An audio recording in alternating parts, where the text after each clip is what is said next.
Bonjour à toutes et à tous. Vous allez bien? Oui. C'est pas l'heure de la sieste? Non. Vous êtes prêts à vivre une finale incroyable d'un concours mondial d'éloquence? Oui. Bon, super. Alors je me présente, je suis Ivan Kabakov, je présente l'émission Destination Francophonie sur TV5 Monde et je suis ravi d'animer pour la deuxième fois parce qu'il y a eu un grand concours mondial d'éloquence au sommet de la francophonie organisé par la FIPF et la MOPA. La MOPA, c'est l'association des membres de l'ordre des palmes académiques. Qui a déjà eu les palmes académiques ici? Waouh, waouh, bravo. Ça couronne une belle carrière de professeur de français. Et donc, pendant une heure, vous allez voter pour des lauréats qui se sont illustrés cette année en proposant une vidéo pour participer à ce concours d'éloquence. Ils étaient plus d'une centaine à travers le monde, 30 pays, je crois. Même plus, me dit Diego, il me dit mais plus que ça, 30 à 40 pays, à proposer une vidéo sur un thème que vous connaissez tous, puisque vous êtes là depuis peut-être le début du congrès, c'est le thème de l'utopie. Je vais vous dire exactement, et je prends mes lunettes pour de ça, parce que le thème était très long, mais il devait envoyer une vidéo, utopie aujourd'hui, réalité de demain, c'est le propre de l'homme, épris de liberté de vouloir transformer ses rêves les plus fous en réalité. Partagez-vous cette affirmation, dites pourquoi. Donc vous allez voir deux catégories de candidats, puisque 3 ont été sélectionnés parmi la centaine de personnes qui ont participé. 2 catégories, une français langue première, on va dire français langue maternelle, et français langue étrangère. Les lauréats, les candidats du monde entier, ils étaient âgés de 17 à 19 ans, et c'est évidemment, on est dans un congrès mondial de professeurs de français, ils étaient accompagnés par leurs professeurs de français. Ça c'est important, parce que c'était un binôme finalement, c'est pas un candidat tout seul, un étudiant, il était absolument accompagné d'un professeur de français. Ils avaient, donc vous verrez, les vidéos font 3-4 minutes, on va les découvrir très vite, et puis voilà, le résultat, c'était le 4 juillet, on les a sélectionnés, et là, c'est vous, cher public, qui allez voter pour votre lauréat préféré. Alors, pour le faire, c'est très simple, maintenant que vous êtes tous connectés, prenez vos téléphones et essayez d'avoir le QR code ou alors d'aller sur live.voxvote.com avec le code PIN que vous avez et c'est ce qui va vous permettre de voter sur la plateforme. Vous me dites quand vous êtes tous prêts.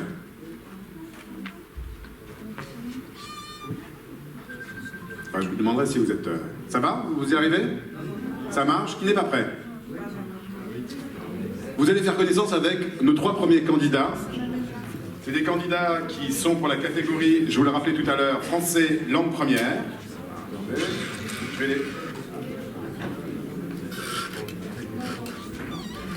Je vais vous les présenter. Alors évidemment, ils sont...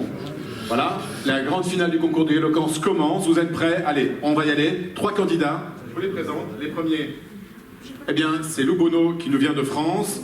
On aura aussi Mokambo Maya du Congo. Est-ce qu'il y a des gens de France ici? Et des Français? Bon, on soutient les Français. Est-ce qu'il y a des Congolais? Ah, par contre, l'Afrique est là. Ah, bon, l'Afrique veut soutenir le Congo, alors. Hein. Et donc, le dernier, c'est Louise Stevens qui vient, alors la première, elle va se présenter, elle vient de La Rochelle, et on a Louise Stevens qui vient des Sables d'Olonne, et puis Mokambo Maya qui vient du Kinshasa. Et vous allez voir, ils se présentent avec leurs professeurs, pour certains d'entre eux. Je vous laisse découvrir et faire connaissance avec eux. Et puis déjà, peut-être que vous aurez déjà envie de voter pour eux. Allez, c'est parti.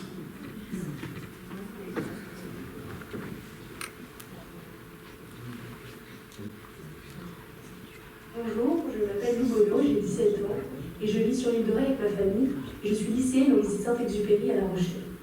À vrai dire, jamais je n'aurais imaginé me retrouver un jour à l'affiche d'un concours d'éloquence. Je ne pense pas être faite pour les projecteurs, ni pour les grandes scènes où l'on attend des discours parfaitement rodés. Moi, ce que j'aime, ce sont les randonnées avec mes proches, toutes ces soirées simples entre amis, les fins d'après-midi à la plage. J'aime danser, voyager, coudre, passer du temps avec ma famille. Et pourtant, me voici. Et si je suis là aujourd'hui, c'est que quelque part, j'aime cette expérience. Elle me porte, elle m'oblige à me dépasser, elle me pousse à aller plus loin. Parce qu'au fond, ce qui compte, ce n'est pas seulement de monter sur scène. Ce qui compte, c'est de porter une parole vivante, une parole sincère, une parole capable de réveiller, de rassembler, de défendre. J'utilise l'éloquence, le pouvoir des mots, la musicalité des propos, la richesse de la langue française, dans le but d'emmener avec moi, vous, jury, vous, enseignants, et plus large encore, toutes les personnes qui m'écouteront dans un voyage humain. J'ai grandi avec des valeurs simples, solides. Le respect, le partage, l'engagement. Dans chaque discours, j'emmène un morceau de mon histoire, de ces valeurs qu'on m'a transmises. Je veux donner une voix à celles et ceux qu'on oublie trop souvent. Les personnes en situation de handicap, les familles invisibles.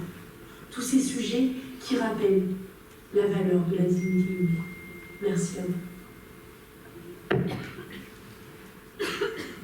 Bonjour, je m'appelle Chakwemou Mobron, ambassadeur d'éloquence en République démocratique du Congo, coach en laboratoire, professeur de français et passionné de la langue française.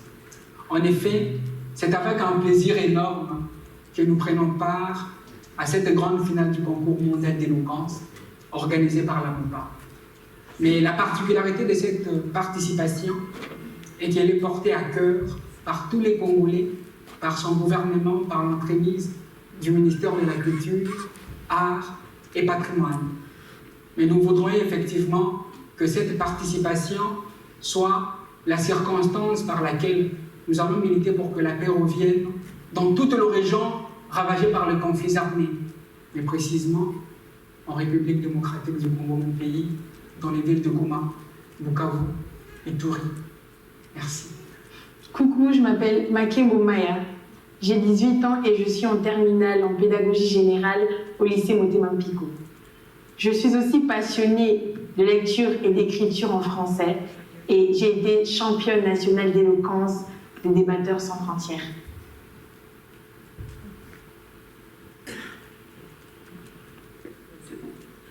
Bonjour à tous, Ingrid Cotenceau, responsable du niveau première générale au lycée Sainte-Marie-du-Port des Sables-d'Olonne, un lycée général technologique professionnel et enseignement supérieur de bord de mer en Vendée. Je ne suis pas venue ici pour vous parler de Anne Jolivet, grande finaliste l'an passé du concours mondial d'éloquence sur le festival de la francophonie, mais bien pour vous parler de Louis Stevens, une belle relève pour notre établissement. Bonjour, je m'appelle Louis Stevens, j'ai 18 ans et je viens de décrocher mon bac avec mention après plusieurs années d'enseignement au lycée Sainte-Marie-du-Port.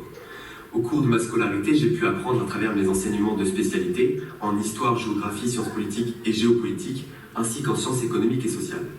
Concernant l'art oratoire, j'ai découvert l'éloquence au sein de mon établissement à travers l'organisation d'un concours sur le niveau de première auquel j'étais finaliste. Depuis ce jour, j'ai participé à d'autres exercices d'éloquence qui m'ont permis de gagner confiance en moi et d'être plus à l'aise devant tout un public. Aujourd'hui, je pratique même le chant dans mon établissement, ce qui montre à quel point ces capacités orales peuvent être très utiles. L'année prochaine, je pars étudier un double diplôme en économie, gestion et management international près de Paris, et je suis sûr que ces capacités orales que j'ai développées vont m'être très utiles pour la suite. Merci à vous. Merci pour cette belle opportunité et bon congrès mondial des professeurs de français. Voilà, nos 3 candidats. Bon, vous êtes tous connectés? C'est bon? Alors, ce que vous allez voir maintenant, c'est les 3 candidats, ces 3 finalistes, et vous allez voir des vidéos qui vont s'enchaîner. Donc, voilà, c'est à vous de donner après votre coup de cœur, et puis vous découvrirez tout de suite après, parce que ça va très vite, qui sera le lauréat de cette première finale français langue première. Allez, soyez attentifs et mettez, voilà, votre choix à vous pour ce concours. C'est parti.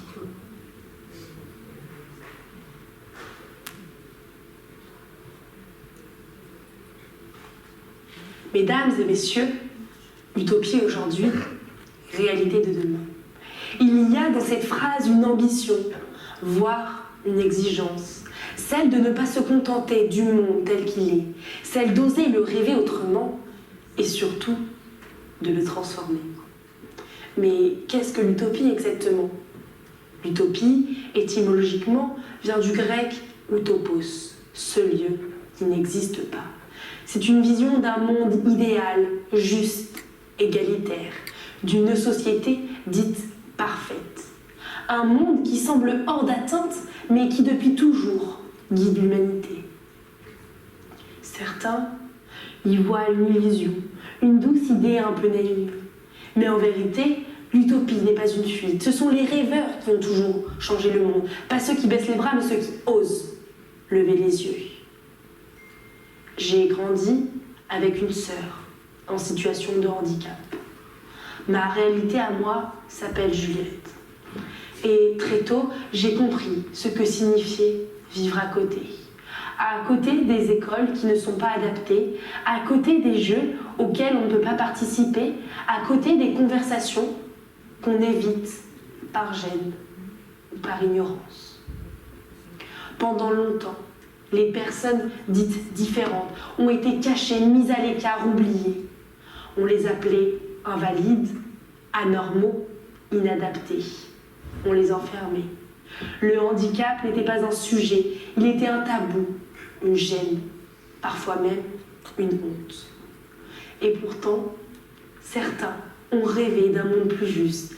Ils ont dénoncé, revendiqué, bousculé et ont écrit des lois, comme celle de 2005 qui proclame le droit à l'inclusion, à la citoyenneté, à la dignité. Alors oui, on parle d'égalité, mais entre la loi et la vie, il y a parfois un fossé. Et c'est là que l'utopie devient nécessaire, non pas comme une rêverie lointaine, mais comme un cap, comme une obligation morale de ne pas accepter que certaines vies soient toujours en marge. L'utopie, ce n'est pas un monde parfait. C'est un monde possible. Un monde où la différence n'exclut pas, elle enrichit. Un monde où une famille ne doit pas se battre pour que la société tienne ses promesses. Un monde où une enfant différente ne doit pas s'excuser d'exister. L'inclusion, ce n'est pas faire rentrer des personnes différentes dans un monde qui ne change pas. C'est changer le monde pour qu'il devienne accueillant à toutes les différences. Et ce changement, il commence maintenant. Il ne viendra pas d'en haut, il viendra de chacun de nous. Pas seulement en rêvant, mais en agissant, en parlant, en refusant le silence. Au moment où je vous parle, nous fêtons les 20 ans de la loi de 2005. Alors oui, je crois en cette phrase « Utopie aujourd'hui, réalité de demain ». Parce que chaque progrès humain a commencé par une idée qu'on disait irréaliste.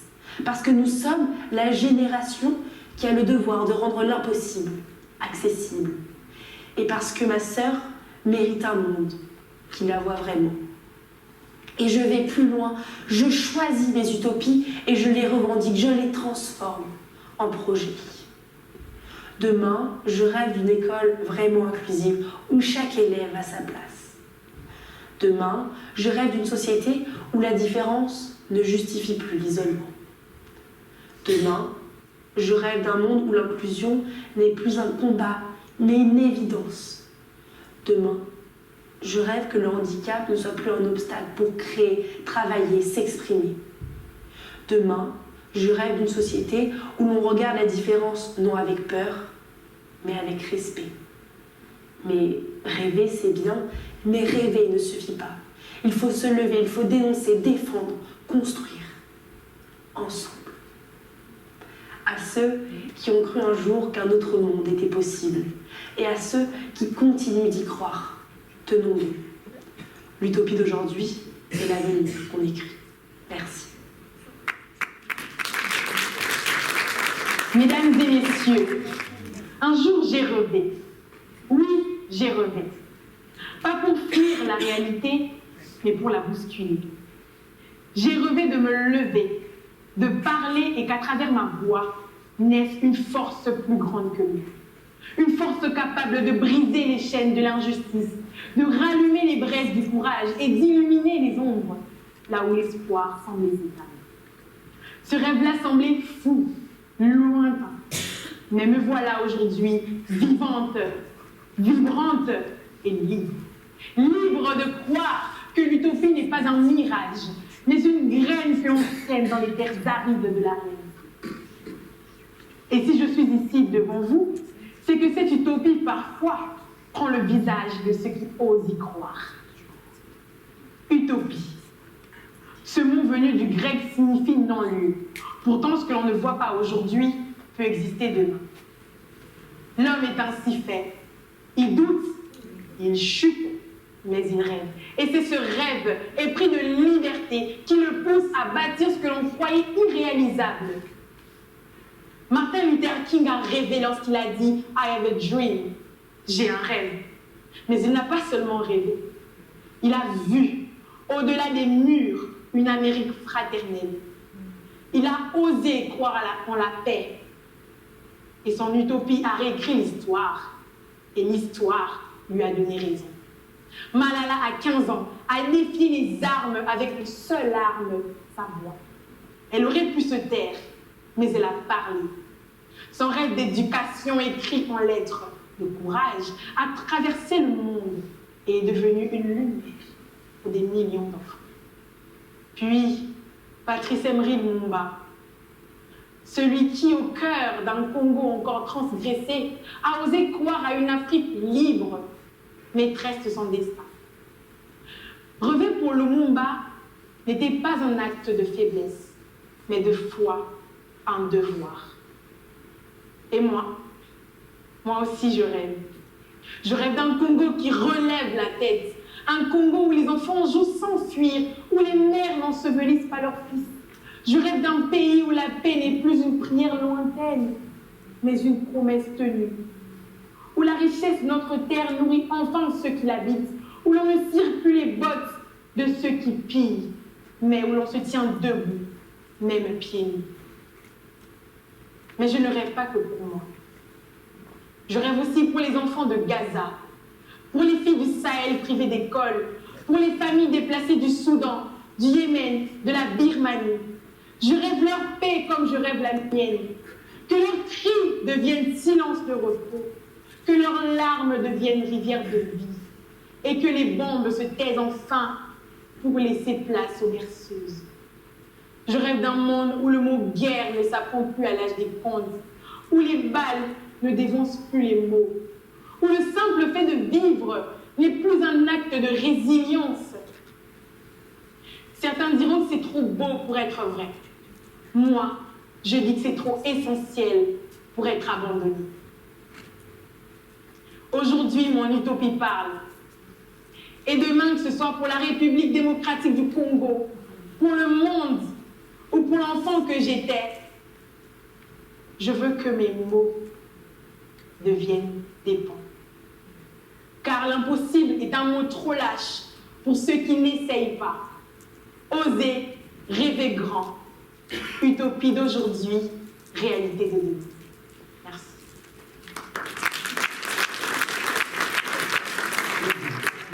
Si je me tiens debout aujourd'hui devant vous, c'est pour vous faire part de ma vision, de ma pensée, quant à cette affirmation que je vais énoncer. Utopie d'aujourd'hui, réalité de demain, c'est le propre de l'homme épris de liberté, de vouloir transformer ses rêves les plus fous en réalité. Afin de vous présenter mon point de vue, mes idées, il est avant tout nécessaire de contextualiser. Pour ce faire, laissez-moi vous guider à travers un voyage éclairé autour du monde, synonyme de joie, concrétisation et bonheur. Un soir, sous un clair de lune, je me suis réveillé. Pendant des heures, les astres j'ai contemplé. Puis, j'ai réalisé que dans ce ciel obscur étoilé, l'homme aussi pouvait briller. Éclaircir un monde, éclaircir ce monde, tout comme cette lune, l'homme possède plusieurs faces, plusieurs côtés. Tous deux témoignent d'une personnalité, d'un talent, d'un trait. Mais aujourd'hui encore, l'une de ces faces reste purement inexploitée. Cette face est en réalité le reflet d'une volonté humaine de vouloir apporter à la société le progrès, le miracle et la perfection.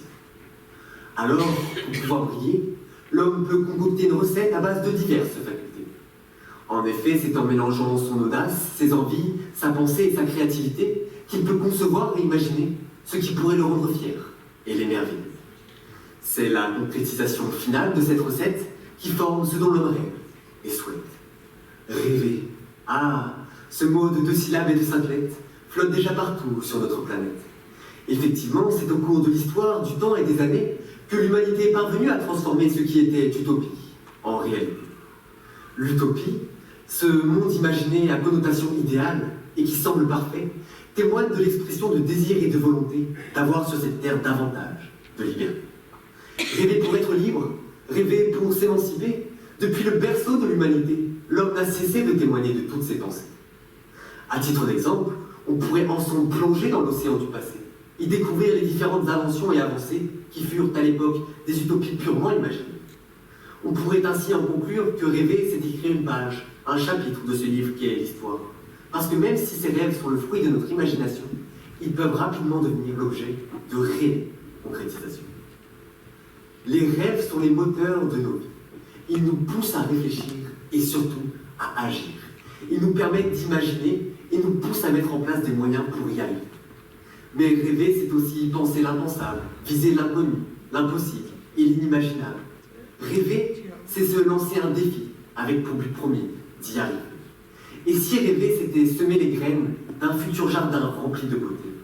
Et si rêver, c'était planifier le trajet d'un long voyage pimenté?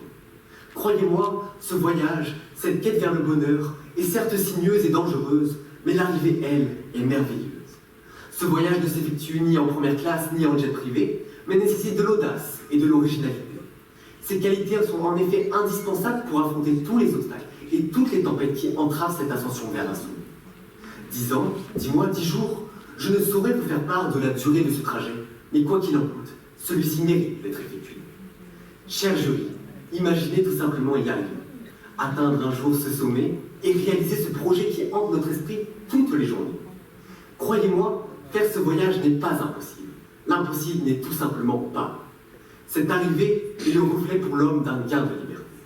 C'est en arrivant à sa destination rêvée qu'il se rend compte qu'il a grandi, s'est émancipé, affranchi et libéré. C'est par ce qu'il vient de concrétiser qu'il se détache de toutes ses pensées, de tous ses désirs qui pouvaient autrefois le tourmenter. Concrétiser, c'est permettre à un individu de s'exprimer, en témoignant d'une volonté de présence dans ce monde en perpétuelle effervescence. Briller, c'est donc un moyen pour l'homme de montrer qu'il existe dans cette société de plus en plus individualiste. Alors seuls comme ensemble, continuons de rêver, de croire en nos rêves et de les réaliser. Poursuivons l'écriture de l'histoire, continuons cette quête constante de liberté et agissons dès aujourd'hui pour un monde plus juste et plus parfait.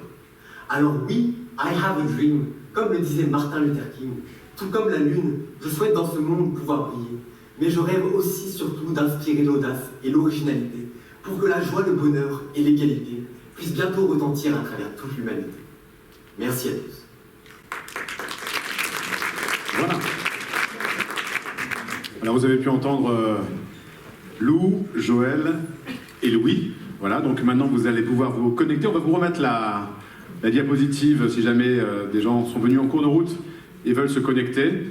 Donc vous allez choisir pour votre coup de cœur. Alors comme vous voyez, ils se sont tous les trois énormément impliqués, voilà, dans l'exercice. Et j'imagine que vous avez peut-être des hésitations entre les trois. On va vous laisser 1 à 2 minutes pour faire votre choix. Vous reconnectez au cas où. Voilà, ça va arriver. On vous rallume un petit peu la salle pour que vous puissiez voir sur vos téléphones portables. Donc, Lou de La Rochelle, Joël de Kinshasa et Louis des Sables d'Olonne.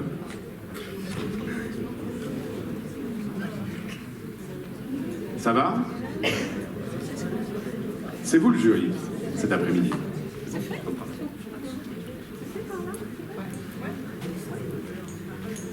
Alors, oui, il faut dire à voter, c'est ça.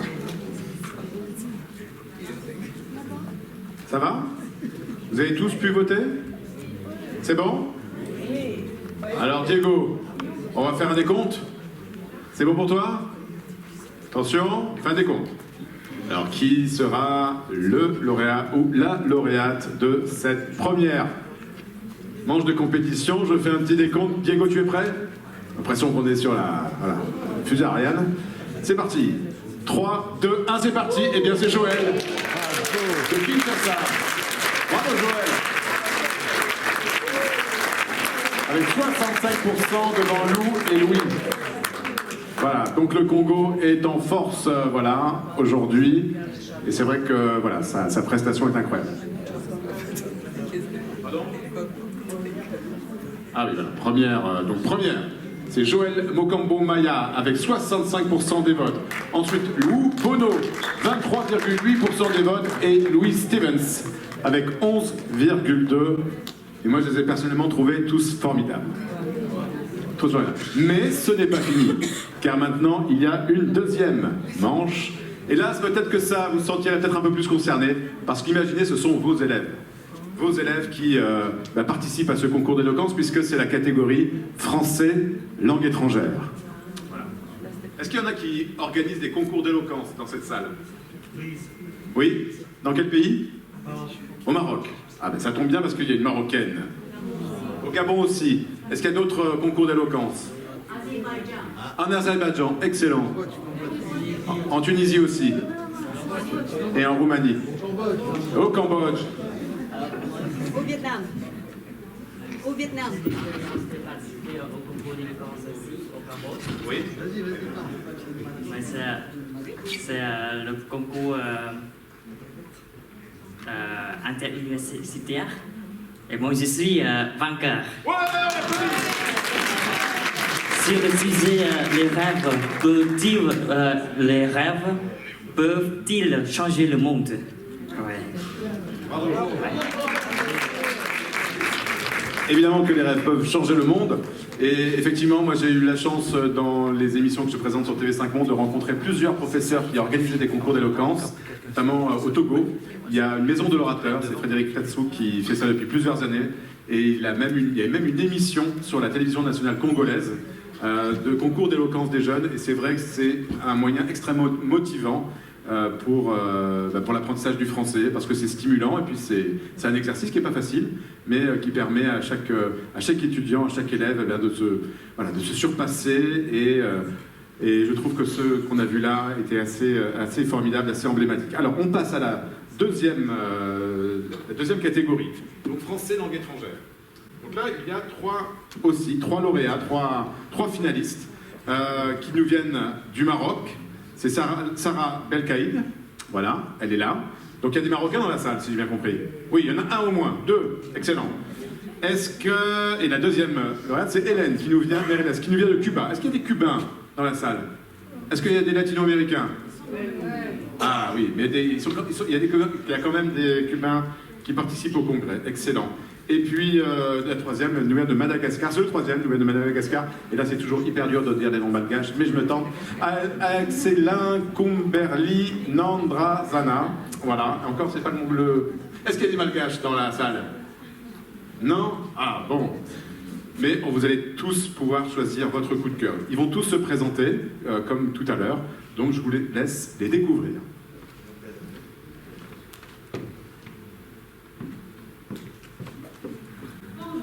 Je m'appelle Ouméma Elachit, je suis docteur en didactique du français et technologie pédagogique. Je suis professeur de communication à l'Université internationale d'Agadir, au Maroc. Et c'est avec joie que j'accompagne mon étudiant Sarah Belkaïd dans le cadre de sa participation au concours mondial de l'éloquence édition 2025, catégorie français, langue étrangère. Bonjour, je m'appelle Belkaïd Sarah, j'ai 19 ans et je suis étudiante en première année à la Business School ISIA de l'Université internationale d'Agadir au Maroc. Créée en 1989 avec le soutien du gouvernement canadien, notre faculté s'inspire des méthodes pédagogiques nord-américaines pour former des étudiants responsables, engagés et tournés vers l'avenir. En dehors de mes études, j'accorde une grande place à l'art, au sport et au voyage qui nourrissent mon esprit autant qu'ils m'ouvrent au monde. Mais ce que j'aime par-dessus tout, c'est prendre la parole, défendre une idée, toucher un public. L'éloquence me permet d'allier réflexion, émotion et conviction. C'est donc avec beaucoup d'enthousiasme que j'ai accepté la proposition de mon professeur Madame Ouméma Elachit pour participer à ce concours mondial d'éloquence dans la catégorie français langue étrangère. Je suis fière de représenter mon université et mon pays à travers une langue que j'apprends avec passion et que je choisis aujourd'hui pour faire entendre ma voix. Merci et à bientôt.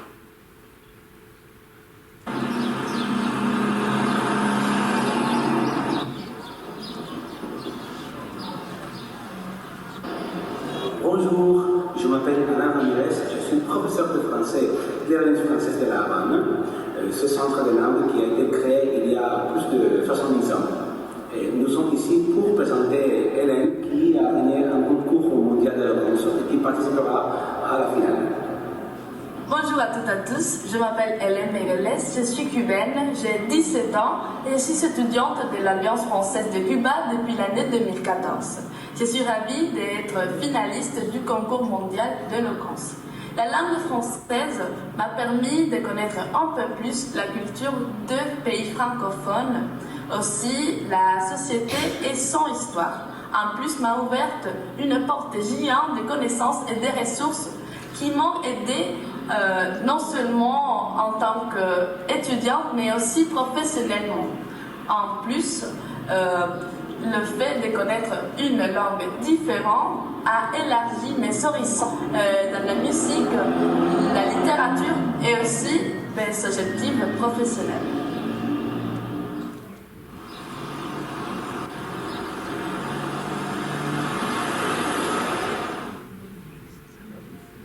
Bonjour à tous, je m'appelle Anastasia Kimberly, j'ai 19 ans et actuellement je suis première année en sciences politiques à l'Université d'Antananarivo. Et j'ai l'immense honneur de représenter ma faculté, mon université et mon pays à ce concours mondial d'éloquence. Malheureusement, ma prof encadrante, Madame Rare-Lola Lorette, ne peut être présente ici dans cette vidéo, mais elle me soutient de tout cœur à distance. Je tiens aussi à vous remercier de tout cœur pour cette opportunité que vous m'offrez à porter la voix de ma génération et de mon pays. Je vous remercie. Voilà, on a les 3 candidats, Sarah, Hélène et Axelin. Ça donne envie d'aller à Cuba, non, un peu ce qu'on a vu? Un petit billet, voilà, direct, parce que c'est magnifique. Alors, bon voilà, vous avez fait connaissance avec nos 3 candidats. Donc, vous avez, c'est bon, vous êtes prêts à voter? Voilà, ça marche au niveau des téléphones. Bon, on y va. Diego, c'est parti. 3, 2, 1. Auteur Serge, en hommage à Thierry Ardisson qui est mort aujourd'hui. J'ai 19 ans. Je suis étudiante à l'Université internationale d'Agadir au Maroc. Je participe aujourd'hui au concours mondial de l'éloquence, catégorie français, langue étrangère, édition 2025, accompagnée par mon enseignante, Madame Oumema El Hachmit. Alors aujourd'hui, je prends la parole pour répondre à cette question aussi poétique que provocante. Utopie d'aujourd'hui, réalité de demain. Alors écoutons ce que le rêve de l'homme dit de lui-même. Depuis l'aube de l'humanité, il rêve. L'homme rêve de voler, de vaincre la mort, de franchir les frontières de l'univers et parfois même de défier l'ordre du monde lui-même. Aujourd'hui, ces rêves ne sont plus des chimères. L'intelligence artificielle compose des symphonies, peint des tableaux, rédige même des discours. La science promet de ralentir, voire d'arrêter le vieillissement. Des milliardaires projettent de coloniser Mars. Un clic suffit pour abolir les distances. L'homme ne se contente pas du réel. Il imagine, il crée, il transforme. C'est là toute sa grandeur. Hier, volé du mythe d'Icare. Aujourd'hui, nous perçons les cieux. Hier, l'utopie semblait hors d'atteinte. Aujourd'hui, elle est en marche. Victor Hugo l'écrivait déjà. Le voilà maintenant chercheur de l'infini. Jusqu'à quelle distance sera-t-il de la Terre? Jusqu'à quelle distance sera-t-il du destin? Mais à vouloir tout conquérir, ne risquons-nous pas de tout perdre? L'homme avance, mais vers quoi? Il rêve, mais de quel lendemain?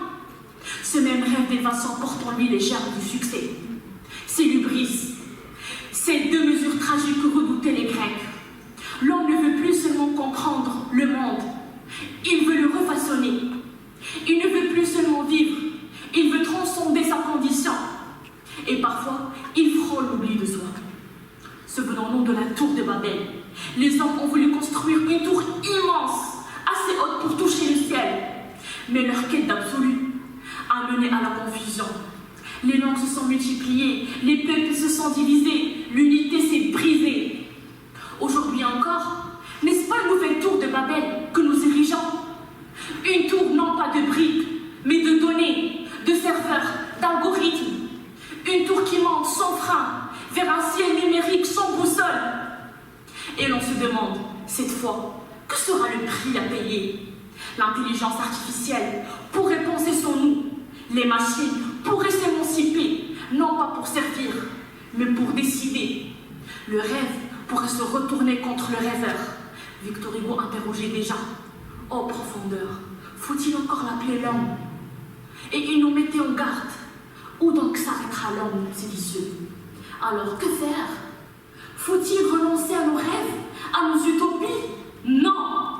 Car rêver, c'est exister, c'est oser, c'est espérer. Mais rêver sans conscience, c'est marcher les yeux fermés au bord du précipice.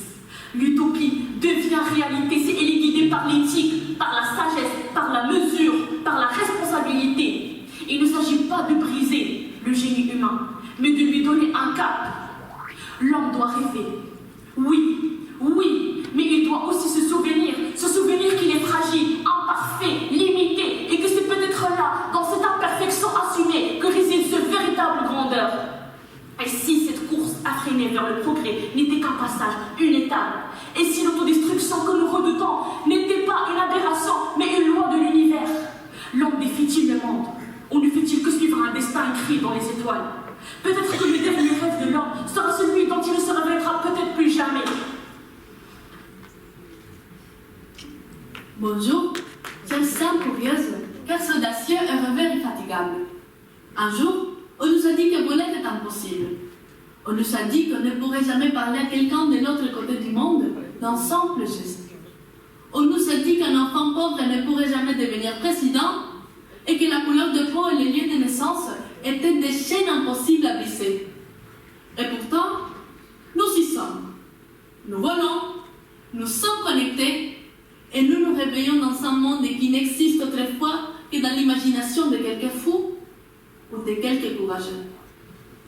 Parce que les utopies ne sont pas des fantasies inutiles. Ce sont des graines semées dans l'esprit de ceux qui osent imaginer l'impossible. L'abolition de l'esclavage était une utopie.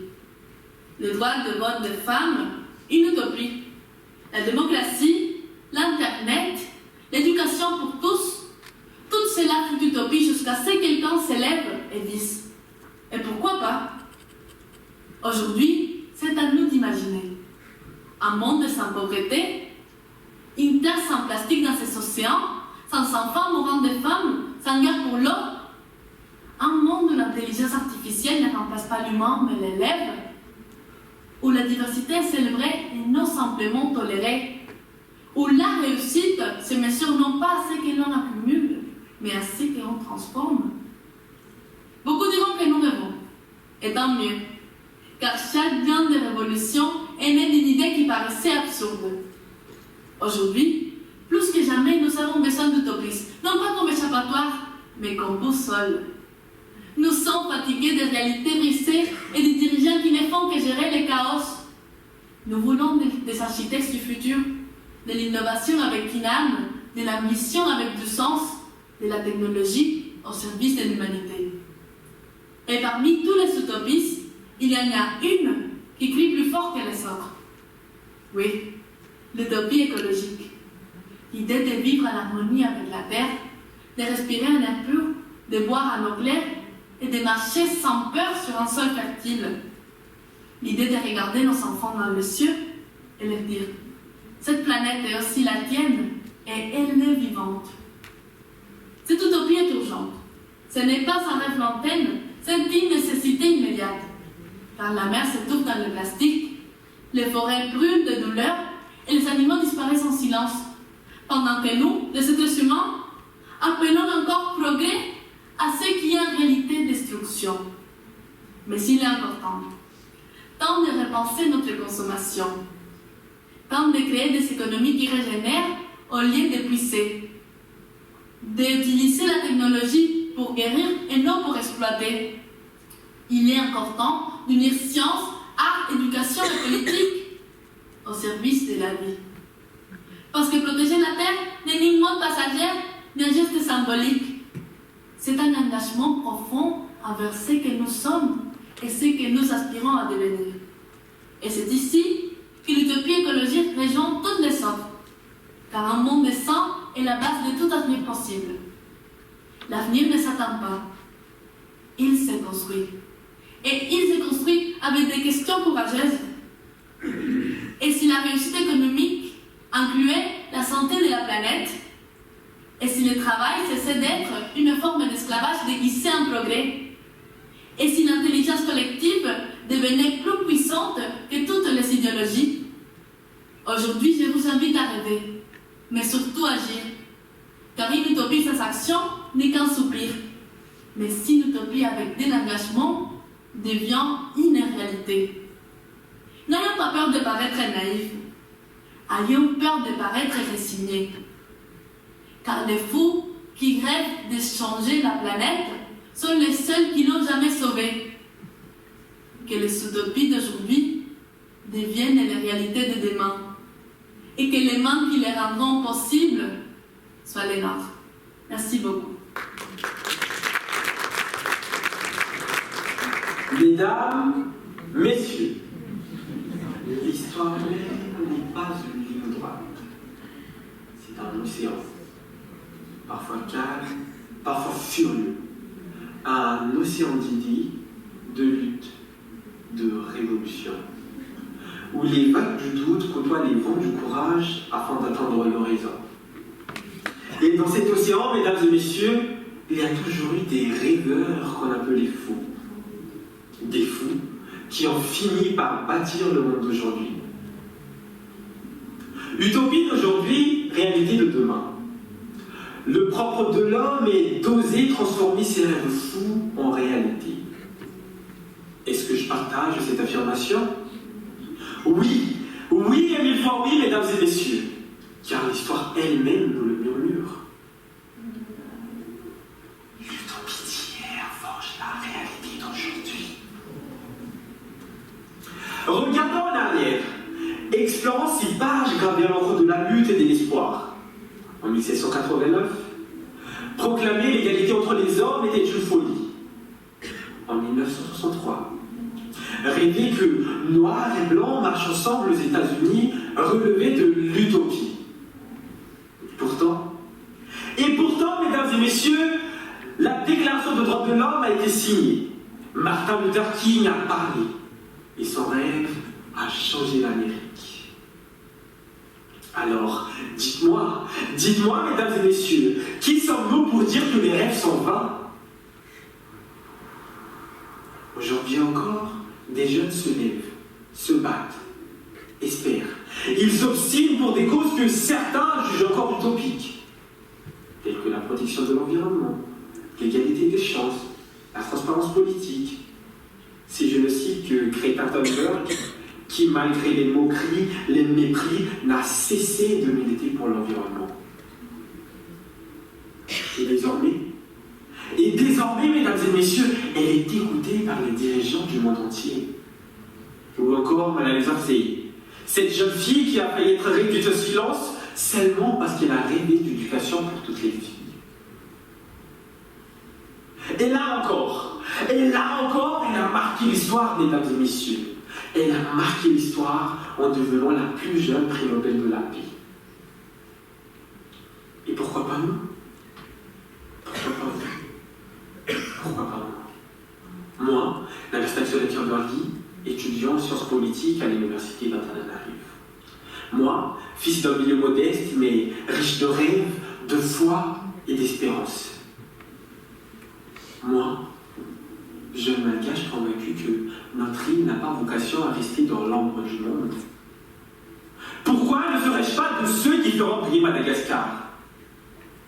Pourquoi ne serions-nous pas de ceux qui la construiront, la relèveront et la hisseront un jour au rang des grandes nations?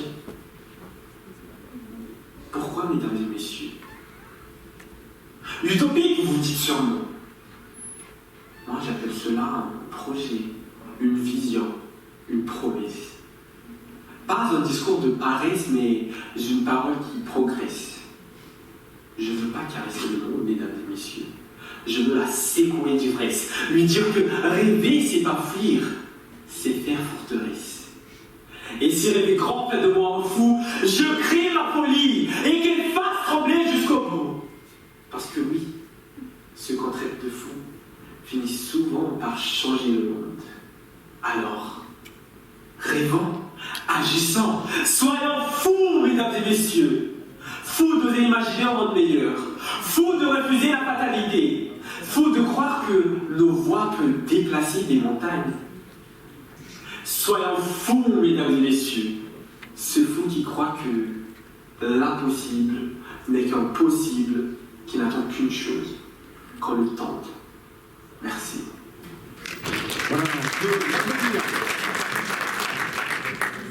Voilà, c'est le moment du vote. Hein. J'imagine que vous avez aimé la fougue, la passion aussi de la langue française de ces trois candidats. Alors, vous avez tous vos téléphones pour Hélène, Sarah, 44,3%, Hélène 40,5% et Sarah 15,2%. C'est extrêmement serré. Ça ne m'étonne pas parce qu'ils étaient vraiment excellents. On peut une dernière fois applaudir ces trois. Ils vous entendent du Maroc, de Cuba ou de Madagascar. Alors, pour vous dire un petit mot et puis pour vraiment féliciter aussi parce que c'était plusieurs mois d'organisation de ce concours que vous avez eu la chance de voir aujourd'hui, eh bien j'appelle sur scène Claude Tran, qui est le président de la MOPA, et puis celle que vous adorez, celle que vous aimez, Cynthia Aide, la présidente de la Fédération internationale des professeurs de français. Ils vont me rejoindre et je vais leur prendre le micro à Cynthia. On se revoit quelques mois plus tard après le sommet de la francophonie. Pourquoi c'était important, Cynthia, d'organiser un concours comme celui-ci ? Oh, quel défi, Yvan. Merci d'être avec nous d'abord et merci pour tous les participants et pour la MOPA. C'est important et avec Claude, on s'est battu pour garder ce concours parce qu'il est très original de mettre un enseignant et un apprenant du monde. Et ce thème de l'utopie, à partir de Besançon, a voyagé dans le monde, dans toutes les classes des apprenants. Et ça a été très très difficile d'arriver à une sélection comme celle-ci. Donc merci à la MOPA, merci aux enseignants qui sont ici présents aujourd'hui et qui souhaitent porter une 3e édition. Et quelle édition! Quel talent! Quel talent! Quel talent! Claude, donc ça c'est la 2e édition de ce concours, mais en 2 mots, qu'est-ce que la MOPA? On voit bien que, on rêve tous de l'avoir, c'est Palme académique, mais en 2 mots, comment est née la MOPA et quelle est votre mission? Alors les palmes académiques ont été d'abord instituées en 1808 par Napoléon. En 1955, l'ordre des palmes académiques a été créé par René Coty, président de la République. Il faut savoir que les palmes académiques, chevaliers, officiers, commandeurs, peuvent être accordées à des personnes non enseignantes, à des étrangers, à des Français bien sûr, à des personnels de l'étranger. La MOPA regroupe l'ensemble des collègues qui ont été décorés des palmes académiques. Elle se donne un certain nombre d'objectifs. D'abord, nous sommes 13 000, 110 sections, une vingtaine d'associations à l'étranger. Elle contribue d'abord au rayonnement et au crédit de l'ordre. Elle contribue au développement d'actions en direction de la jeunesse. Elle promeut et défend la langue et la culture française. Elle institue également des œuvres au bénéfice d'un certain nombre d'étudiants et de lycéens. Elle organise des manifestations culturelles, scientifiques, également artistiques, au bénéfice des membres de l'Ordre des Palmes académiques, et cela se passe partout. Voilà. Parmi vous, je suis sûr, vous l'avez dit tout à l'heure, il y a des personnes qui ont été décorées des Palmes académiques. Moi, je voudrais vous dire un point important. Vous avez très certainement, pas loin de vous, une association qui s'est créée et qui regroupe l'ensemble des palmés, des amopaliens. Et donc, je pense que vous pouvez vous regrouper, nous contacter au niveau national. Je pense qu'on pourrait donner mon mail, voir le site sur lequel on peut trouver des informations. Vous allez sur le site de la MOPA, AMOPA, et vous allez trouver ce site. Et nous avons également une chaîne de télévision dans laquelle vous allez retrouver d'ailleurs les événements de l'année dernière de ce concours mondial d'éloquence, et vous y trouverez bien sûr celui de cette année, puisque des films ont été réalisés. Je voudrais faire un dernier commentaire. Mais qu'ont-ils gagné, ces jeunes? C'est la question que j'allais vous poser. Alors, effectivement, notre originalité avec la FIPF, c'est que la FIPF, je vais résumer, ce sont les enseignants français, nous, ce sont les élèves et les enseignants. Nous sommes donc convenus avec Cynthia et la FIPF que la MOPA donnerait un lot, un prix aux élèves, aux candidats qui viennent d'être gagnants, que ce soit en langue français maternelle ou français langue étrangère, et donc notre prix, ce sera une tablette numérique pour les 2 gagnants, et pour l'ensemble des 6 candidats qui sont présentés, un abonnement à la revue de la Société de géographie, qui est une des premières qui a été créée dans le monde. Alors, bravo. Certes, une utopie, hein, et elle a commencé en 2023, cette utopie, on l'a rêvée, hein, Claude, on l'a rêvé avec Bernard, avec Daniel, que j'aimerais remercier aussi, avec toute l'équipe de la FIPF, notamment les présidents de commission. Et aujourd'hui, cette utopie est réalité.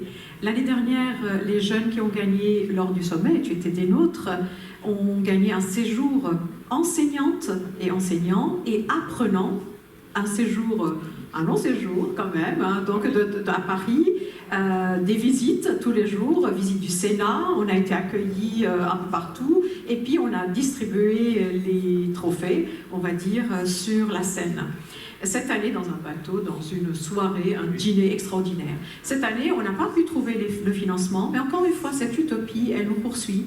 Et l'année prochaine, on espère qu'elle sera réalité, et on espère faire venir les enseignants et leurs apprenants en France, probablement sur la Côte d'Azur.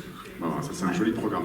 En tout cas, participez avec vos élèves, avec vos étudiants au concours d'éloquence. C'est quand même un moyen fantastique de les motiver à apprendre le français. Un dernier mot, Claude? Oui, simplement, je voudrais dire que nous sommes le 14 juillet. Vous l'avez noté. En fait, ce que nous venons d'organiser, c'est une autre fête que la fête nationale que nous célébrons ici à Besançon.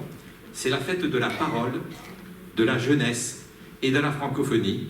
Et vous avez pu voir que ces voix jeunes, courageuses, sensibles, des voix qui ont su en quelques minutes nous dire leur vision de l'utopie, nous ont émus, nous ont enchantés, nous ont donné espoir, et cela en français, quelle que soit la langue maternelle ou la langue choisie, apprise et aimée. Donc je pense qu'on pourrait les applaudir, ces 6 jeunes qui représentent l'ensemble des candidats qui se sont présentés à ce concours. Merci à vous deux, merci à Diego en régie qui est caché. Un grand applaudissement pour Diego qui a beaucoup travaillé autour de ce concours. Bonne suite de congrès et que l'utopie continue. Absolument. Et je souhaiterais, s'il vous plaît, inviter Diego à venir se joindre à nous. Oui, Diego. Les présidents de et commission, pour la photo.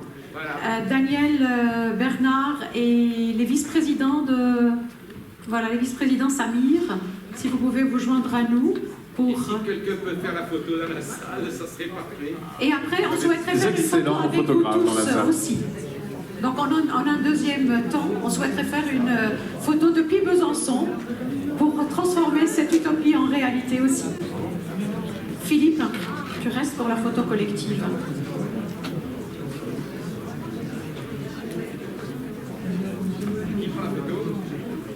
Est-ce que tous les présidents de commission sont là ?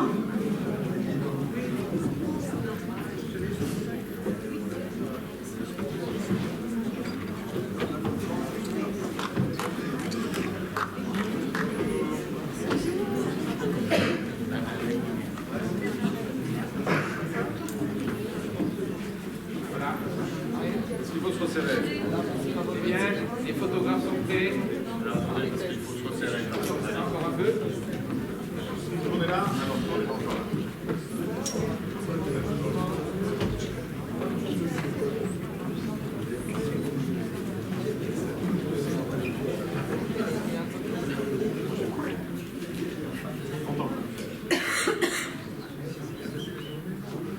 Cheese. Ah non. Fromage. Alors, fromage, c'est possible. Pas en francophonie. Oui. Besançon. Merci à vous. En tout cas, merci au jury que vous avez été. Formidable jury. Exactement. Et on va tout ça prendre une photo tous ensemble. On va descendre avec vous. Vous pouvez prendre la photo, le jury. Et surtout, l'année prochaine, dès maintenant, on se donne rendez-vous dans le monde. On a besoin de jurys. Donc si parmi vous, il y a des personnes personnes qui sont intéressées à être jury, n'hésitez pas à nous le dire. Et on a besoin également de votre force dans les salles de classe et on vous communiquera le thème au plus vite, j'espère, Claude. Ah, tout à fait.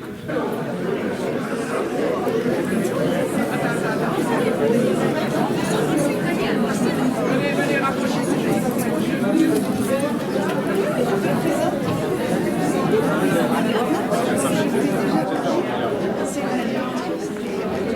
Il s'agit d'une très grande photo de famille, donc venez près de nous au milieu, là, ou derrière, là, et puis comme vous voyez sur la photo, tout le monde, venez, venez. C'est la grande photo de famille du jury et des organisateurs. Tu peux reculer un petit peu, recule un petit peu peut-être. Ça ne va pas tomber, il n'y a pas de trou derrière. C'est bon? On va prendre un petit café. On va prendre un petit café.